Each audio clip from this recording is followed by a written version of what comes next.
Hello friends, अगर आप net set slate या फिर पीएचडी क्वालिफाइड है तो आपके लिए ये वीडियो बहुत ही यूजफुल रहने वाला है।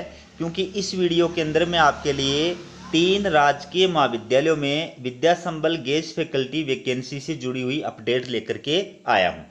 तो सबसे पहले आप देखिए, ये है बाबा विशंबर दास राजकीय कन्या महाविद्यालय होद खंडेला। दोस्तों, इस महाविद्यालय के द्वारा जो ये महाविद्यालय राजकीय महाविद्यालय रिंगस जिला सीकर, इस महाविद्यालय के लिए विद्या संबल योजना के तहत गेस्ट फैकल्टी की नियुक्ति करने के लिए ये विज्ञापन जारी किया है। तो इसमें ये 7 विषय दिए गए हैं। प्रत्येक विषय के अंदर जो है एक एक पद के लिए ये विज्ञापन जारी किया गया है।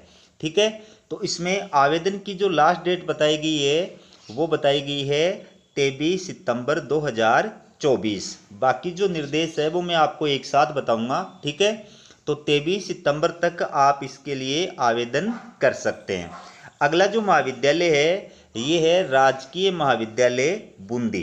ठीक है, तो इस महाविद्यालय के द्वारा जो राज्य सरकार के द्वारा नया महाविद्यालय खोला गया है, राजकीय महाविद्यालय लाखेरी केशोराय पाटन, इस महाविद्यालय के लिए विद्या संबल योजना के तहत अध्यापन कार्य कराने के लिए ये विज्ञापन जो है वो जारी किया गया है। तो इसमें कौन कौन से विषय हैं? वही 7 विषय हैं। हिंदी साहित्य, अंग्रेजी साहित्य, इतिहास, भूगोल, राजनीति विज्ञान, चित्रकला और संस्कृत। ठीक है, प्रत्येक के अंदर एक एक पोस्ट है। आप अपना आवेदन फॉर्म जो जमा कराएंगे वो 24 सितंबर 2024 साय 5 बजे तक जो है जमा कराएंगे। और आपको आवेदन फॉर्म की जो हार्ड कॉपी है या आवेदन फॉर्म है वो कहाँ जमा कराना है? राजकीय महाविद्यालय लाखेरी केशोराय पाटन, राजकीय उच्च माध्यमिक विद्यालय परिसर लाखेरी जिला बूंदी, इस स्थान पर आपको अपना आवेदन फॉर्म जो है वो जमा कराना है। ठीक है, इसके बाद में तीसरा जो महाविद्यालय है वो आप देखिए, ये है राजकीय स्नातकोत्तर कन्या महाविद्यालय लाल सोट दौसा। इस महाविद्यालय के द्वारा भी विद्या संबल गेस्ट फैकल्टी की नियुक्ति के लिए विज्ञापन जारी किया गया है। तो इसमें स्नातकोत्तर कला संकाय भूगोल विषय के लिए विज्ञापन जारी किया गया है। सिर्फ एक विषय है पीजी लेवल का भूगोल, उसके लिए ये विज्ञापन जारी किया है। इसमें आवेदन की जो लास्ट डेट है वो है 23 सितंबर 2024 साय 5 बजे तक। ठीक है, अब सबसे पहली बात तो ये कि आपको आवेदन फॉर्म जो है वो कहाँ मिलेगा?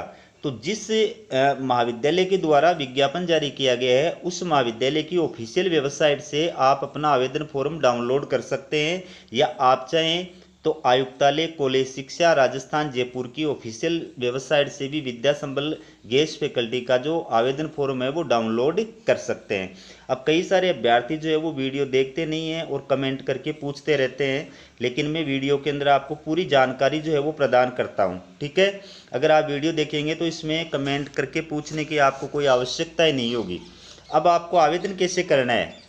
तो दोस्तों, जो आवेदन फॉर्म आपने डाउनलोड किया है उस आवेदन फॉर्म को आपको पूरी तरह से फिलअप करना है। उसके साथ में अपने सारे शैक्षणिक और प्रशैक्षणिक जो डॉक्यूमेंट्स हैं वो लगाने हैं। उनकी सेल्फ अटेस्टेड फोटोकॉपी लगानी है। अगर पेपर पब्लिश्ड कर रखा है तो पेपर पब्लिश्ड की सेल्फ अटेस्टेड फोटोकॉपी लगानी है। अन्य कोई रिलेटेड डॉक्यूमेंट्स है तो उसकी सेल्फ अटेस्टेड फोटोकॉपी लगानी है। और इस आवेदन फॉर्म को एक बड़े लिफाफे के अंदर आपको डालना है और उस लिफाफे के ऊपर आपको लिखना है विद्या संबल योजना के तहत असिस्टेंट प्रोफेसर के लिए आवेदन फॉर्म। नीचे विषय का नाम लिखना है और उसके बाद में उसके ऊपर दाएं साइड में आपको एड्रेस लिखना है। जिस महाविद्यालय के द्वारा विज्ञापन जारी किया गया है उस महाविद्यालय का एड्रेस लिखना है। फॉर एग्जाम्पल, ये विज्ञापन जारी किया गया है बाबा विशंबर दयाल राजकीय कन्या महाविद्यालय होद खंडेला। ठीक है, तो आपको एड्रेस में इसी का नाम लिखना है कि श्रीमान नोडल प्राचार्य विशंबर दयाल राजकीय कन्या महाविद्यालय होद खंडेला, ये एड्रेस लिखना है। और आवेदन फॉर्म जब आप भर रहे हैं तो उसमें सबसे ऊपर का जो कॉलम आएगा कि आवेदित महाविद्यालय का नाम, उसमें आपको किस महाविद्यालय का नाम लिखना है जिस महाविद्यालय के लिए विज्ञापन जारी किया गया। फॉर एग्जाम्पल, ये जो नोडल महाविद्यालय है इसके द्वारा राजकीय महाविद्यालय रिंगस के लिए विज्ञापन जारी किया गया, तो आपको आवेदन फॉर्म के ऊपर जो है ये इस महाविद्यालय का नाम लिखना है और एड्रेस के ऊपर इस नोडल महाविद्यालय का नाम लिखना है। ठीक है, अब बात करें इसमें आपका जो सिलेक्शन है वो किस प्रकार से होगा। तो दोस्तों विद्या संबल योजना के तहत जो सिलेक्शन होता है उसमें न कोई इंटरव्यू होता है न कोई एग्ज़ाम होती है। आपके एपीआई स्कोर के आधार पर आपको शॉर्ट लिस्टेड किया जाता है और प्रत्येक विषय में जो टॉप एपीआई स्कोर वाला अभ्यर्थी होता है उसको जो है ज्वाइनिंग प्रदान की जाती है। और ज्वाइनिंग के टाइम पर आपको क्या करना होता है, एक शपथ पत्र जो है वो आपको भर करके और जमा कराना होता है, तभी आपको ज्वाइनिंग प्रदान की जाती है। ठीक है। अब इसमें जो मानदेय प्रदान किया जाता है आपको वो कितना प्रदान किया जाता है। तो दोस्तों विद्या संबल योजना के तहत आपको जो मानदेय दिया जाएगा वो 800 रुपये प्रकालांश के अनुसार प्रदान किया जाएगा। ठीक है। लेकिन इसमें शर्त ये है कि आप एक सप्ताह में 14 कालांश से ज़्यादा नहीं ले सकेंगे। ठीक है।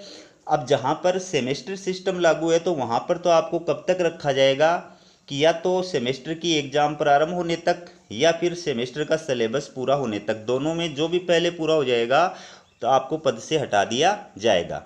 और जहाँ पर वार्षिक पद्धति के आधार पर जो है कक्षाएं संचालित होती हैं या नोडल महाविद्यालय के द्वारा विज्ञापन जारी किया गया है तो वहाँ पर आपको कब तक रखा जाएगा, या तो अधिकतम 24 सप्ताह तक या फिर 28 फरवरी 2025 तक, दोनों में जो भी पहले पूरा होगा आपको पद से हटा दिया जाएगा।